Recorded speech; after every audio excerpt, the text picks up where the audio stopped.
여러분, 모든 사람들에겐 이 욕심이라는 게 있어요.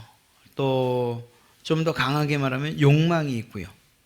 그것들은 건강에 대한 것이든지 돈에 대한 것이든지 혹은 성공, 권력, 명예 혹은 또 사람과 사람 사이 친밀함을 열망하게 이렇게 욕심내게 되죠. 그리고 이것들은 열정과 그리고 소망이라는 이런 말을 통해서 잘 미화가 되기도 합니다. 그런데 똑같은 욕망 혹은 또 간절함이지만 누구에게나 있고 그것을 폄하할 수 없는 한 가지가 있는데 그것은 바로 생명에 대한 것이에요. 다른 것들은 분에 넘치면 야, 그건 너 너무 욕심이 지나치다 이렇게 말하지만 이러한 생명에 관해서만큼은 너 욕심이 지나치구나 이렇게 말하는 법이 없어요. 가난한 사람이나 부유한 사람이나 어른이나 남자나 아이나 남자나 여자나 인종이나 지역, 문화 등 모든 이런 것들이 다 다르다고 해도 사람이라면 모두가 가지고 있는 그런 간절함이 바로 생명에 대한 것이라 생각합니다. 그렇기 때문에 오히려 본성과 본능에 가까운 것이라고 해도 틀리지 않겠죠. 또 이것을 한편으로 생각하면, 뒤집어 생각하면 우리 사람의 목숨만큼, 이 생명만큼 가치 있고 소중한 것은 또 없구나라는 생각을 해보게 됩니다.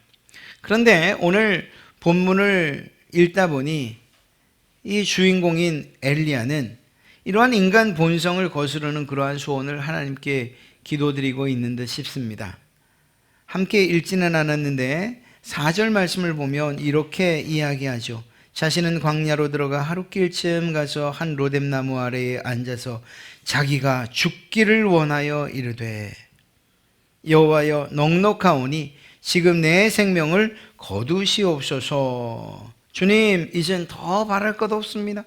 나의 목숨을 거두어 주십시오.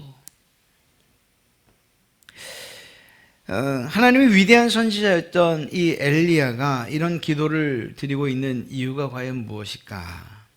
그는 두 번에 거쳐서 자신이 죽기를 원하는 그러한 이유를 밝히고 있습니다. 10절과 14절인데 한 글자도 다르지 않은 똑같은 기도를 드리고 있죠. 내가 만군의 하나님 여호와께 열심히 유별하오니 이는 이스라엘 자손이 주의 언약을 버리고 주의 제단을 헐며 칼로 주의 선지자들을 죽였음이며 오직 나만 남았거늘 그들이 내 생명을 찾아 빼앗으려 하나이다. 그런데 여러분, 이 엘리야가 어떤 사람이었습니까? 이렇게 나약한 그런 소리를 할 사람은 아닌 걸 우리가 알지 않습니까? 믿음이 없는 그런 사람도 아니었어요.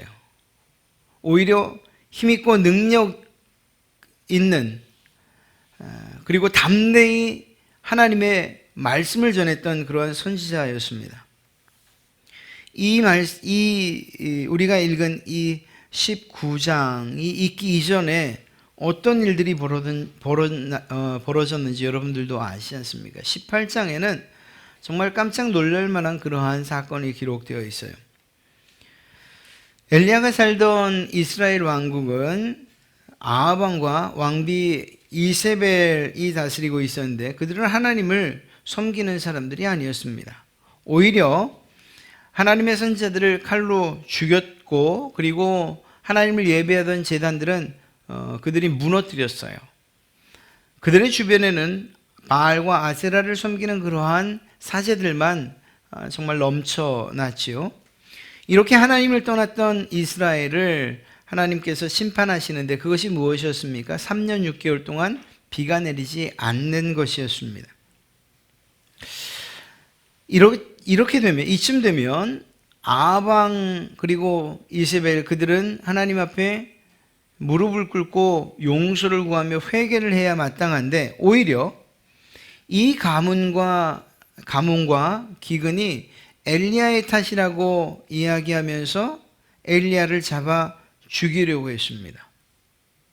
그런데 어느 날 이렇게 엘리야를 잡으려고 혈안이 되어 있는 그들 앞에 엘리야가 직접 찾아가지요. 그리고 한 가지 제안을 합니다. 바알과 하나님 가운데 누가 참신인지 한번 증명을 해보자. 이러한 제안을 한 것입니다. 그래서 엘리야는 아합 왕과 수많은 이스라엘 백성들 그리고 아세라와 바알을 섬기는 사제들을 한자리에 이 갈멜산에 불러 모읍니다. 그리고 각자의 제단을 만들고 기도한 후에 불이 내려지는 그곳, 불을 내려주는 그 신을 섬기자. 그야말로 참된 신이고 그야말로 능력 있는 신이 아니겠느냐라고 제안을 하죠. 그리고 이 제안에 동의해서 제단을 쐈습니다.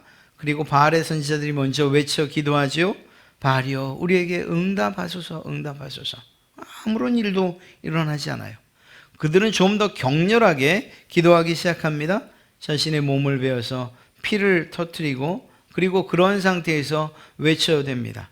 아마도 이러한 피를 보면 자신들의 신이 흥분하지 않을까, 아니면 그 정성을 갸륵히 여기지 않을까, 이런 생각을 했던 모양입니다만, 그러나 아무 일도 일어나지 않습니다.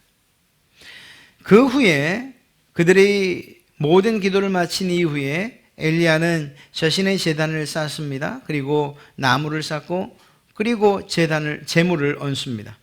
이것으로 그치지 않고 물을 가지고 오게 해서 그 위에 쏟아 붓습니다. 얼마나 물을 부었던지 제물과 그리고 나무뿐만 아니라 그것들을 축축히 적신 이후에 그 물이 그 제단 가로 파둔 도랑까지 물이 찰랑찰랑 차오르게 되죠. 지켜보는 모든 사람들은 야, 저렇게 어리석은 일이, 아니 그냥 기도해도 모자를 파네,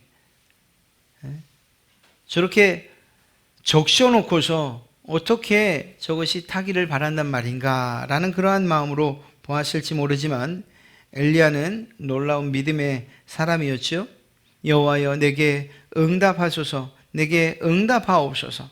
이 백성에게 주 여호와는 하나님이신 것과 주는 그들의 마음을 되돌이키심을 알게 하옵소서라는 이 기도가 끝나자마자 하늘로부터 불이 내려와서 재물뿐만 아니라 나무뿐만 아니라 돌과 흙 그리고 모든 도랑의 물까지 태워버리고 맙니다. 놀라운 일이죠. 이를 지켜본 백성들이 고백을 해요. 여호와 그는 하나님이십니다. 여호와 그는 하나님이십니다. 이러한 외침과 더불어서 엘리야의 명령에 따라서 무려 850명이나 되는 바알과 아세라 사제들을 잡아 그들을 죽입니다. 그 피가 강물처럼 흘러갔다, 이렇게 기록하고 있습니다. 그리고 곧 이어진 갈멜산에서의 간절한 기도로 3년 6개월 동안 닫혔던 하늘이 열리고 비가 내리기 시작하죠. 여러분, 엘리야가 얼마나 놀라운 능력 있는 선지자입니까? 큰 믿음을 소유했던 그런 사람 아닙니까? 그런데 그에게 이해할 수 없는 일이 지금 벌어지고 있는 거예요. 그것이 18장 바로 앞장에 기록된 이야기라니까요. 이러한 놀라운 일을 행했던 엘리야가 바로 얼마 지나지 않아서 이 큰 능력을 행했던, 담대하고 용맹스럽게 이방인의 사제들을 심판했던 바로 그가, 이스라엘 향해서 신앙을 촉구하던 바로 그 사람이, 그리고 이스라엘 백성에게 소망이 됐던 그 엘리야가 이세벨이라는 여자의 단 한마디에 무너져 내린 거예요. 19장 2절에서 이세벨이 이렇게 이야기합니다. 내가 내일 이맘때에는 반드시 내 생명을 저 사람들 중 한 사람의 생명과 같게 하리라. 그렇게 하지 아니하면 신들이 내게 벌 위에 벌을 내림이 마땅하니라. 무슨 말입니까? 내가 너를 반드시 죽일 것이라 하고 이세벨이 엘리야를 향해서 자신의 의지를 이야기한 거예요. 단지 그것뿐이에요. 그것뿐이에요. 군대를 이끌고 갔던 것도 아니고 그냥 말을 전할 사람 한 사람을 보냈을 뿐이에요. 그런데 그 말을 듣고 나서 엘리야가 무너져 내린 겁니다. 자신의 생명을 위해서 도망한 것입니다. 그는 낙심한 채 유대 광야로 도망을 갔어요. 그 과정 가운데에서 몸은 지치고 마음은 상했죠. 그런 상태로 푸념하듯이 하나님께 기도한 거예요. 하나님, 이제 충분합니다. 이제 내 생명을 거두어 주십시오. 사실 우리는 알아요. 야, 이게 진짜로 죽여달라는 이야기였을까? 이런 생각을 조금 해봤어요. 그런데 우리도 그러잖아요. 너무 힘들고 너무 어려우면. 그러면 우리도 이야기하잖아요. 정말 차라리 죽는 게 낫지, 이렇게 말이에요. 이 이야기를 볼 때 엘리야가 그냥 푸념을 하듯이 그냥 마음속에 없는 이야기를 한 것은 아닌 것 같아요. 정말로 하나님 앞에 나 차라리 죽는 게 나을 것 같습니다 라고 그렇게 요청했던 것 같아요. 오늘 위대한 하나님의 사람 엘리야가 낙심과 절망으로 죽기를 간구하는 그 이유를 살펴보는 것은 아마도 오늘 우리의 신앙에, 여러분과 저의 신앙에 큰 유익이 되리라 생각합니다. 엘리야가 나만 홀로 남았습니다 라고 하며 낙심했던 이유는 대략 두 가지 정도인 것 같아요. 그리고 엘리야가 낙심한 이 두 가지의 이유는 종종 우리에게서도 볼 수 있는 이유가 될 것입니다. 첫 번째 이유는 하나님께서 하신 그 일을 자신이 했다고 착각하고 있는 것 아닌가 하는 생각을 해요. 무슨 말인가 하면요, 엘리야는 자기가 한 일들에 대해서 무엇이라고 이야기하는가 하면 나의 열심이 유별했습니다. 특별했습니다. 난 정말 뜨겁게 일했던 사람입니다. 이렇게 말하고 있다는 거예요. 그렇지 않습니까? 엘리야는 실제로 뜨거운 열심을 가졌던 사람이 맞아요. 하나님이 보시기에도 그랬고 다른 사람들이 보기에도 특별했어요. 그런데 문제가 무엇이냐면 자신의 이러한 특별한 열심이 바알과 아세라를 섬기는 사제들의 목을 쳤는지는 몰라도 그의 특별한 열심이 하늘로부터 불을 내리게 하거나 그의 특별한 열심이 3년 6개월 동안 비가 내리지 않던 그 땅에 비를 쏟아지게 한 것은 아니었다는 사실이에요.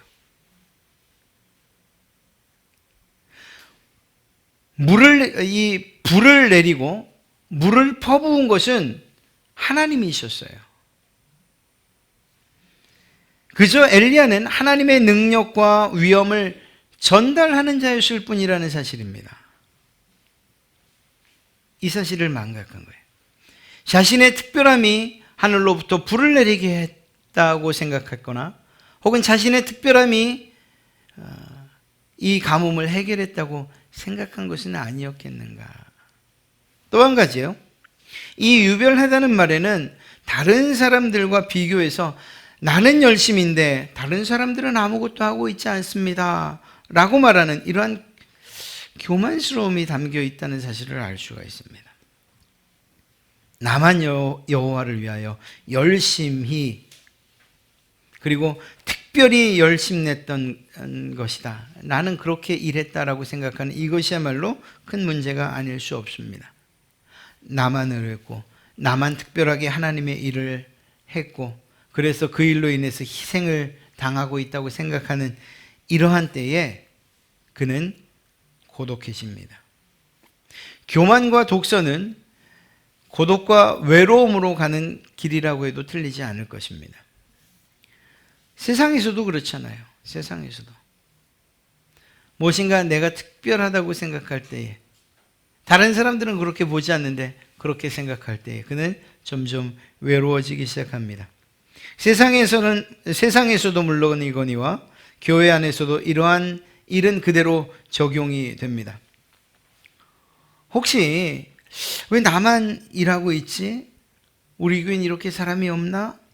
나만큼 일하는 한 명만 더 있다면, 나만큼 봉사하는 한 사람만 더 있다면, 나만큼 전도하는, 또 나만큼 헌금하는 한 사람만 더 있다면 우리 교회가 이렇지 않을 텐데, 더 부흥할 텐데, 이렇게 생각하십니까?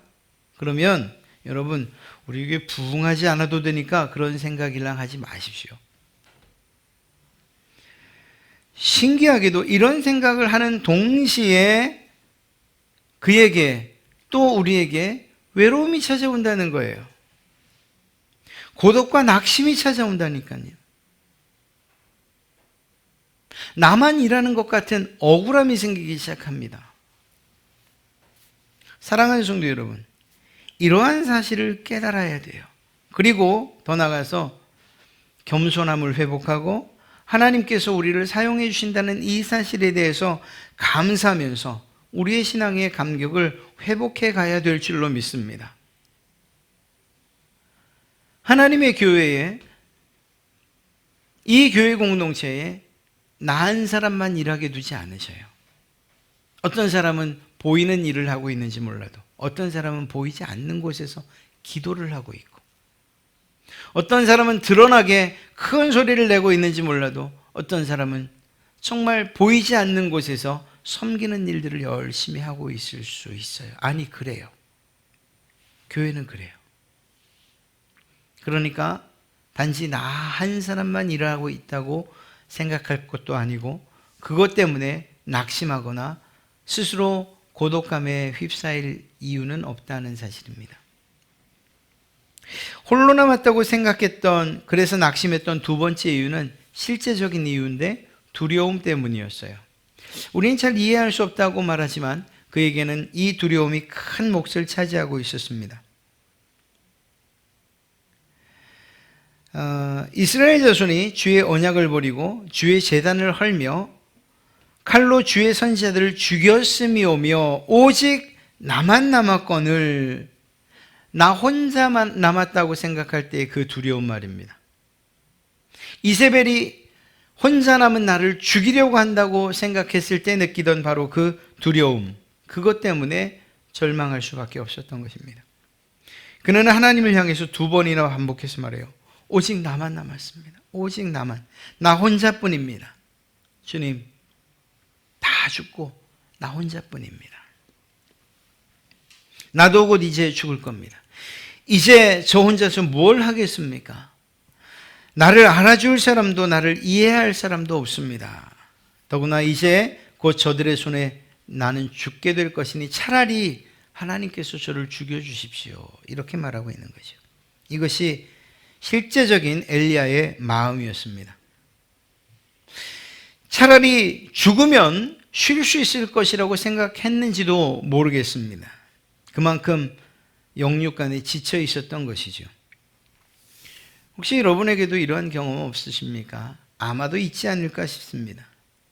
세상에서 나를 이해해 줄 사람이 아무도 없는 것처럼 느껴지는 건 말입니다. 나 혼자 모든 고통을 감내하고 있다고 생각되는 그러한 때 말입니다. 이웃이나 직장은 고사하고 교회 성도들은 둘째치고 가족들도 아무도 몰라준다고 마치 나와 상관없는 사람들처럼 그렇게 생각되어서, 그래서 낙심하고 절망했던, 그리고 외롭고 고독했던 그런 때 말입니다. 너무 지치고 힘들어서 기도할 힘조차 없을 때, 그러한 때가 있으십니까? 엘리야가 지금 그랬어요.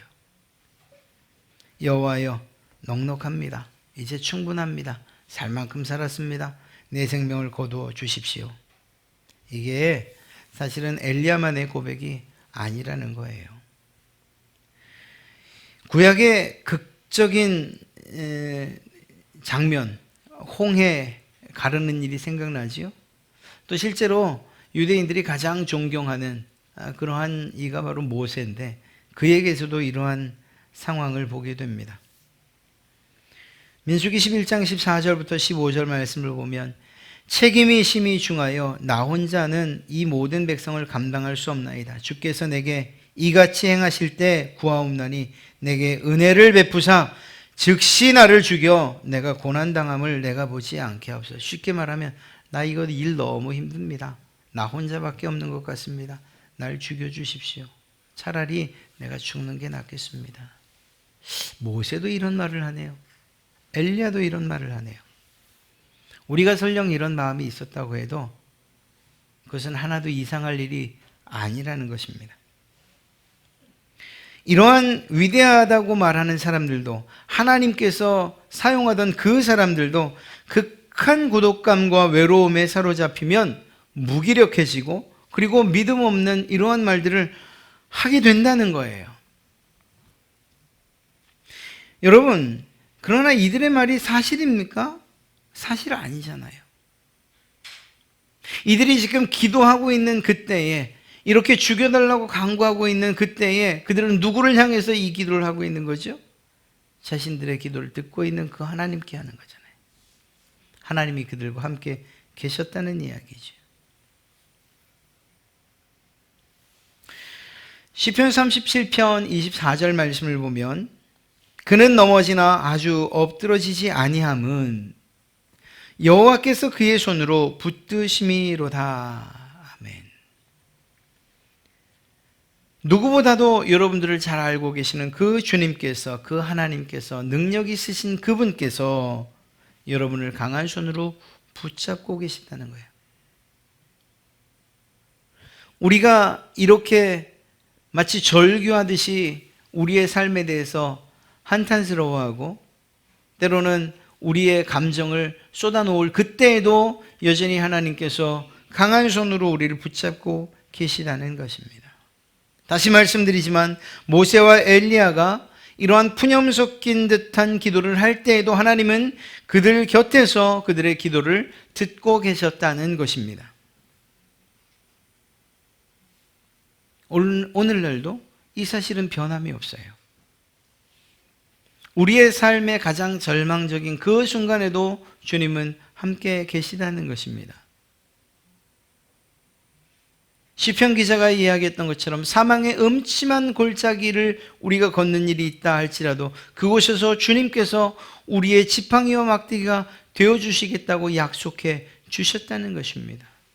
그리고 그것은 약속뿐 아니라 실제로 그렇게 해주고 계시지요. 결국 하나님께서는 그를 회복시키십니다. 그리고 다시금 그에게 사명을 부여하십니다. 그의 생각이 잘못됐다는 것을 깨우쳐 주십니다. 그런데 사람이 하는, 어리석은 부모, 인간이 하는 그러한 방식을 취하고 계시지 않아요. 물론 다 그렇진 않아요. 어떤 분들은 이 하나님의 방법을 그대로 따라서 자녀들에게 유순하게 하는지 몰라요. 근데 저 같은 경우에 그렇지 않은 것 같아요. 도대체 뭐가 문제냐? 아마 윽박지를 것 같아요. 네가 지금 한 일을 봐라. 내가 너에게 해주고 있는 일을 봐라. 도대체 뭐가 문제? 뭐가 부족해? 라고 이렇게 큰 소리를 낼 것 같아요. 그게 더 효과가 있을 것 같아요. 그냥 정신을 벌쩍 차리게 하는 거죠. 그런데 하나님께서 하신 방법을 보니 그렇지 않아요. 로뎀나무 아래에서 누워서 정말 기진해 있고 자기가 지금 무슨 소리를 하는지도 모른 채 푸념하듯 그렇게 투정 부리고 있는 그 엘리야를 천사가 어떻게 합니까? 여기서 천사라고 말하면 하나님의 손길이라고 이야기해도 틀리지 않죠? 천사가 어루만지며 이야기합니다. 어루만지며. 하나님께서 그를 어루만진 거예요. 나만 홀로 남았다고 하는 고독감에 사로잡힌 사람에게 가장 확실한 위로는 그것은 무엇이겠습니까? 그것은 하나님께서 그를 어루만지고 계시다는 것. 사랑 담긴 그러한 접촉, 손길 아닌가 생각합니다. 할머니 손이 왜 약손이에요? 그 손에 손자를 향한 사랑이 가득 담겨 있기 때문이 아니겠습니까? 사랑하는 성도 여러분, 세상은 정말 힘든 곳이에요. 어려운 곳이고요.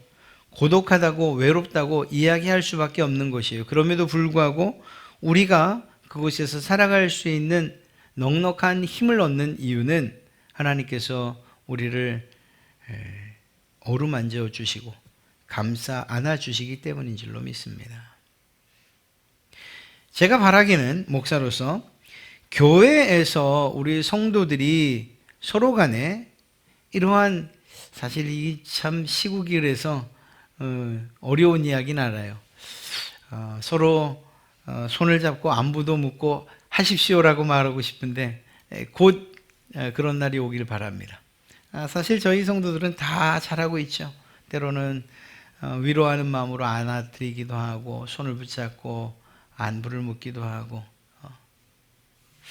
그러한 건 말입니다. 이러한 일들이 우리에게 필요할 거예요. 어르신들은 우리 젊은 아이들이나 혹은 청년들 어깨를 두드려주고 수고했다고 말해주는 것, 또 때로는 슬픔을 당한 또 낙심한 그러한 이들을 따뜻하게 포옹해주는 이러한 일들, 이러한 것들은 아마도 그분들에게 하나님의 사랑을 느끼기에 충분할 줄로 믿습니다. 이러한 것들이 필요한 거예요. 교회가. 사실은 가정에서도 이런 일들이 필요한 것이죠. 힘들고 어려울 때, 그때가 낙심하고 절망하고 죽게로부터 뒤돌아설 때가 아니라 오히려 하나님의 위로하심과 이러한 따스한 사랑의 터치를 경험할 수 있는 그러한 때라는 사실을 잊지 마십시오. 하나님께서 여러분의 상황을 누구보다 잘 알고 있기 때문입니다. 또 한 가지는 떡과 물을 주어서 먹게 하셨다는 거예요. 일어나서 먹으라 라고 하시죠. 그리고 그에게 떡과 물을 주십니다. 19장 5절부터 8절의 말씀을 보면 로뎀나무 아래에 누워 자더니 천사가 그를 어루만지며 그에게 이르되 일어나서 먹으라 하는지라. 본즉 머리맡에 숯불에 구운 떡과 한 병 물이 있더라. 이에 먹고 마시고 다시 누웠더니 여호와의 천사가 그를 어루만지며, 두 번씩이나 반복하고 그리고 그에게 먹고 마시게 합니다. 여러분, 천사가 먹고 마시게 했던 이 일을 생각하면 문득 떠오르는 주님이 하셨던 일이 생각나지 않으십니까? 예수님을 배반하고 그래서 나 예수님 모르오 3번이나 부인하고 도망갔던 베드로, 또 예수님이 붙잡히시던 그날 밤에 뿔뿔이 흩어졌던, 예수님과 함께 잡혀갈까 두려워서 도망쳤던 그들을 향해서 그들이 모였던 그곳에 디베랴 바닷가에 예수님께서 고기 잡고 하루 종일, 아니 밤새도록 허탕쳤다고 낙심하는 그들에게 하나님의 기적을 통해서 고기를 잡게 하신 이후에 예수님인 줄 알고 뛰쳐나오는 그들을 위해서 주님이 하고 계셨던 일이 뭐죠? 숯불에다가 떡과 고기를 굽고 계셨어요. 그리고 그것을 먹이셨어요. 참, 여러분, 제가 여러분들도 뭐 흔히 있는 그런, 흔히 드라마나 영화나 혹은 소설이나 흔히 있는 장면이에요. 지치고 힘든 어떤 아들이나 혹은 아들의 친구들이나 이렇게 그가 아주 힘을 얻는 장면이 뭔 줄 아십니까? 특히 배반과 또 배신을 했음에도 불구하고 그 부모가 혹은 그 친구의 부모가 따뜻한 밥상 하나 차려서 먹일 때, 그때 무너지는 모습을 보게 돼요. 똑같은 이야기예요. 하나님께서 우리를 윽박지르지 아니하시고 부족한 부모처럼 너 왜 그랬냐? 내가 너에게 큰 힘 줬는데 너 왜 그 모양 그것밖에 못하냐? 이렇게 말하지 않으셨다는 거예요. 그를 만지시고 또 어루만지시고 안아주시고 그에게 필요한 지금 당장의 힘을 공급해 주시는, 먹이시고 마시게 하시는 이러한 일들을 하셨다는 사실입니다. 사랑하는 여러분, 너무나 고독감이나 혹은 외로움에 잡혀서 이것이 아주 그냥 정말 요즘 흔하게 이야기되는 우울, 이런 증세로 나타나십니까? 금식하고 기도하는 일도 중요한데 육체적으로 건강을 회복하는 이러한 일도 필요할 것입니다. 하나님께서 우리에게 주신 그러한 위로, 그 안에는 먹고 힘을 얻는 일들도 포함되어 있기 때문입니다. 한 가지 더 말씀드린다면 우리가 결코 혼자가 아니라는 것을 잊지 마십시오. 너무 식상한 이야기, 그냥 무슨 이야기가 나올지 뻔히 아는 그러한 이야기라고요? 주님이 함께 계시죠. 그런데 이것이 사실인 걸 어쩝니까? 주님이 우리와 함께 계시다는 사실, 이것은 변함없는 사실입니다. 그런데 그뿐만이 아닙니다. 오늘 말씀을 보니까 18절을 보면 그러나 내가 이스라엘 가운데 7천 명을 남기리니 다 바알에게 무릎을 꿇지 아니하고 다 바알에게 입맞추지 아니한 자니라. 하나님께서 함께 계신다는 사실뿐만 아니라 우리와 함께 일할 수 있는 동력자들도 우리 옆에 주셨다는 사실을 잊지 마십시오. 꼭 기억하십시오. 여러분, 교회 공동체가 필요 없다고 말하지 마십시오. 아니, 예배만 드리면 되지. 온라인으로도 충분하지. 영상으로도 충분하지. 예, 충분합니다. 한 사람이 자기의 신앙을 유지해 가는데 충분합니다. 그런데 이렇게 넘어지는 상황이 왔을 때, 절망적인 상황이 왔을 때, 외롭다고 느껴지고 고독하다고 느껴질 때, 그때에 주님께서 우리에게 주신 특별한 선물이 있다는 것을 꼭 기억하십시오. 그것은 바로 공동체입니다. 교회 공동체입니다. 혼자 예배할 때 느끼지 못하던 이 일들을 함께 나와 예배하고, 그리고 예배가 끝난 이후에 지금은 비록 못하지만 식사하면서, 그리고 교제를 나누면서 차 한잔하면서 그들의 속 깊은 이야기를 들어주는, 내 이야기를 들어주는 사람들이 있을 때에, 그리고 그분들을 통해서 하나님의 위로의 손길과 그리고 토닥임을 느낄 때, 그때 우리는 다시 회복되어지는 거예요. 엘리야가 다시 용기를 가질 수 있었던 건 무엇입니까? 이제 나 하나뿐입니다. 나 혼자 남았습니다. 라고 하는 그에게 하나님이 아니다. 내가 너를 위해서 7천 명을, 함께 일할 7천 명을 남겨뒀다고 이야기하시는 이 말, 이것이야말로 큰 기쁨의 소식이 아닐 수가 없었던 것이요. 엘리야는 다시 용기를 가질 수 있었던 거예요. 마음을 같이 하는 사람끼리면 모여서 큰 힘을 발휘할 수 있지 않겠습니까? 아니, 그들이 설령 나와 함께 어떠한 일을 하지 않는다 하더라도 나를 위해서 기도해주고 함께 한 마음을 가지고서 일하는 사람들이 있다는 사실만으로도 그는 큰 힘을 갖게 되었을 것입니다. 사랑하는 성도 여러분, 우리가 영적인 어떤 고독감이나 또 낙심 가운데 빠져 있습니까? 그렇다면 그것으로 인해서 나 하나뿐이라고 하는 이러한 생각이 들 때에 그 생각을 떨쳐버리십시오. 그렇지 않습니다.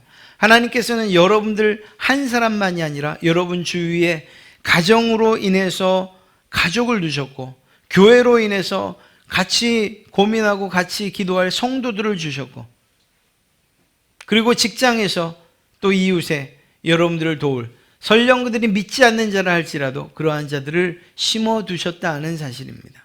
여러분 결코 혼자가 아니에요. 무엇보다 하나님께서 여러분과 함께 계시지 않습니까? 우리가 주일에 열심히 하다 보면, 또 신앙생활을 하다 보면 이런 낙심 가운데 빠지지 않을 수가 없어요. 그런데 그것이 너무 오래 가게는 하지 마십시오. 그 낙심과 외로움이 너무 긴 시간 지속되도록 우리를 방치해서는 안 됩니다. 그러한 때가 있을 수 있지만 그럴 때마다 주님이 함께 계신다는 사실, 내가 외롭지 않다는 사실, 날 위해서 심어두신 특별한 사람들이 있다는, 선물과도 같은 사람들이 있다는 사실들을 기억하십시오. 또 나를 끊임없이 먹이시고 힘주시는 그러한 하나님의 은혜가 있다는 사실을 생각하시고, 그렇게 감싸시는 주님의 사랑의 터치가 있다는 사실 또한 기억하십시오. 우리는 혼자가 아닙니다. 혼자일 수가 없어요. 이미 성령 하나님께서 우리 가운데 와 계시고, 이렇게 아름다운 교회 공동체 안에 우리를 이해하고 함께 기도해 줄 그러한 사람들을 두셨고, 적절한 예가 될지 모르고 또 합당할까 싶습니다만, 제가 우리 갈릴리 교회에서 사역을 하다가 한 3년 또 다른 곳에 다녀왔지 않습니까? 다녀서 올 줄은 몰랐는데 하여간 다녀왔죠. 그곳에서 참 교회가 규모가 있다 보니까 참 큰 여러 가지 유익들이 있었어요, 저에게. 그런데 다른 것들은 다 생각나지 않고, 지금 그저 생각나는 것 하나가 있다면, 그리고 참 감사한 일이 하나가 있다면, 그곳을 떠나왔음에도 불구하고, 그럼에도 불구하고 저라고 하는 사람을 기억해서 기도해 주시고 계신 분들이 여럿 생겼다는 사실. 여러분, 우리 성도들은 이렇게 함께 있을 때 참 고맙지요. 기쁘지요. 그러나 그렇지 않다 하더라도 몸이 떨어져 있어도 그를 생각하며 기도하고 있는 그가 있다는 사실, 그들이 있다는 사실 때문에 힘 얻을 수 있는 것, 그것이 바로 우리가 그리스도인이라는 것, 성도라는 것, 하나님 안에서 한 가족이라는 것을 증명하고 있는 것 아니겠습니까? 바라기는 기도를 받는 사람뿐만 아니라 누군가를 위해서 기도해 주시는 분들도 되시기를 바랍니다. 꼭 우리 교회만 아니어도, 꼭 가족만 아니어도 돼요. 이미 여러분들과 신앙생활 하면서 오랫동안 알고 계셨는데 그분들이 어려운 가운데, 외로움 가운데, 고독함 가운데 있다는 소식을 혹시 들으십니까? 그러면 기도해 주세요. 그러면 그 기도가 그에게 큰 힘과 용기가 될 줄로 믿습니다. 저희가 선교사님들의 이야기를 간간히 전하면서 기도 요청하잖아요. 그리고 여러분들은 그 분들을 위해서 기도하잖아요. 그리고 그 기도는 응답돼요. 그리고 그 기도가 응답됨과 동시에 그분들은 내가 혼자가 아니구나. 여러분, 스리랑카 소식을 자주 전해드리는데 지금 거기가 불교 정권이 들어오면서 기독교가 엄청 탄압을 받아요. 거기다가 또 최근에 이야기를 들으니까 이슬람 세력이 아주 급속히 성장을 하면서 기독교가 더 설 수 없는 그러한 땅이 돼버리고 말았어요. 그런 곳에서 고군분투하시던 전병권 선교사님, 참 감사하게 귀국해서 치료받고 계셔요. 그런데 그분 소원은 뭐냐? 또다시 들어가는 거예요. 이현주 선교사님도 그 땅, 그 스리랑카에 들어가기 위해서 여러분에게 기도 요청했고, 저에게 기도 요청했고, 저도 여러분에게 했잖아요. 참 감사하게도 비자를 받았어요. 그런데 한 달이면 들어가서 2주 격리하고 좀 있다 보면 또 나와야 되는 거예요. 그래서 다시 또 그 비자가 연장되기를 기도해달라고 또다시 부탁받았어요. 여러분, 제가 그분들에게 답장하는 것, 함께 기도하고 있어요. 저희 성도들이 함께 기도하고 있어요. 라고 하는 그 단 몇 줄의 메시지가 그분에게 얼마나 큰 힘이 되고 난 혼자가 아니구나 하는 그러한 용기가 되는 줄 아십니까? 그런 거예요. 여러분들이 그런 상황이 있을 때에 누군가가 여러분을 위해서 기도해 주고 있다는 사실, 주님이 여러분과 함께 있다는 사실은 물론이거니와 그러한 경험을 하셨다면 여러분들 또한 여러분의 기도를 필요로 하고 여러분의 따스한 사랑의 터치를 필요로 하며 여러분의 먹을 것과 그 공급을 필요하는 자들을 향해서 손을 넓게 펼치십시오. 이러한 일들을 통해서 우리는 하나님 안에서 한 가족이라는 것들을 경험하게 되고 우리는 결코 혼자가 아니라는 사실들을 더 확신 있게 알게 될 것입니다.